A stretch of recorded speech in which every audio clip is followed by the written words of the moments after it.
இங்க கடலுக்கு நடுவுல இருந்த ஒரு மர்மமான தீவுல ஒரு டீம் புதையலை தேடிட்டு இருக்கும்போது திடீர்னு கடல்ல இருந்து ஒரு பெரிய சுனாமி அவங்கள நோக்கி வேகமா வந்துட்டு இருக்குது. அதை பார்த்து பயந்து போன அவங்க உடனே ஆக்சிஜன் சிலிண்டரை எடுத்துக்கிட்டு பக்கத்துல இருந்த ஒரு குகைக்குள்ள வேகமா ஓடி போறாங்க. அங்க இருந்த ஒரு ஆழமான தண்ணி கிணத்துக்குள்ள குதிச்சு தப்பிக்கன்னு நினைக்கிறாங்க. கொஞ்ச நேரத்துல அந்த சுனாமி அந்த தீவை ஃபுல்லா மூழ்கடிச்சிருது. அவங்க அந்த கிணத்துக்குள்ள ஆழமான பகுதிக்குள்ள நீந்தி போகும்போதுதான் அந்த கிணறோட அடிப்பகுதி கடல் கூட ஜாயிண்ட் ஆகி இருக்கிற ஷாக்கிங்கான விஷயம் அவங்களுக்கு தெரியுது. உள்ள என்ன இருக்குதுன்னு தெரிஞ்சுக்கிறதுக்காக அப்படியே நீந்தி போறாங்க. பார்த்தா அவங்க முன்னாடி பல வருஷமா தண்ணிக்கு அடியில மூழ்கி கிடந்த ஒரு பழைய காலத்து கப்பல் ஒண்ணு இருக்குது. உடனே யோசிக்காம அந்த கப்பலுக்குள்ள போயிடுறாங்க. ஆச்சரியமா இன்னும் அந்த கப்பலுக்குள்ள சுவாசிக்க கூடிய ஆக்சிஜன் இருக்குது. உடனே அவங்களோட சிலிண்டர்களை கலட்டி அதோட வால்வை க்ளோஸ் பண்ணி வைக்கிறாங்க. வெளியே புயல் ஸ்டாப் ஆகிற வரைக்கும் அங்கேயே கொஞ்ச நேரம் ரெஸ்ட் எடுக்க முடிவு பண்றாங்க. அந்த கப்பலோட இன்டீரியர் டிசைனை பார்த்தா அது எப்படியும் குறைஞ்சது 100 வருஷம் பழமையானது மாதிரி இருக்குது. அப்படி இருந்தும் அது இன்னும் டேமேஜ் ஆகாம இருக்கிறது அவங்களை ஆச்சரியப்படுத்துது. அப்போ அந்த கப்பல்ல இருந்த மர்மமான ஓவியங்களை பார்த்து ஷாக் ஆகுறாங்க. அந்த ஓவியங்கள் ஒரு பழமையான கதையை சொல்ற மாதிரி இருக்குது. அந்த கதையில வித்தியாசமா மனம் வீசக்கூடிய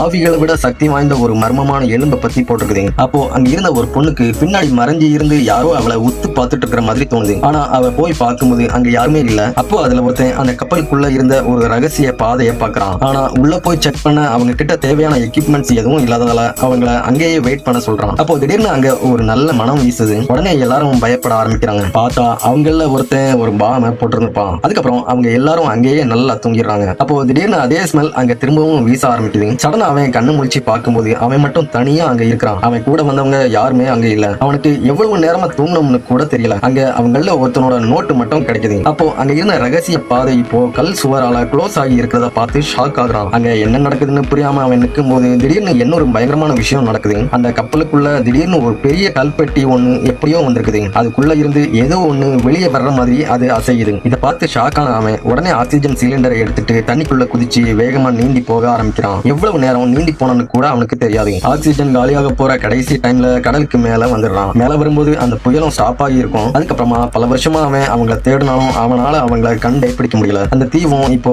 இருந்த இடமே தெரியாம தண்ணிக்குள்ள காணாம போயிருது.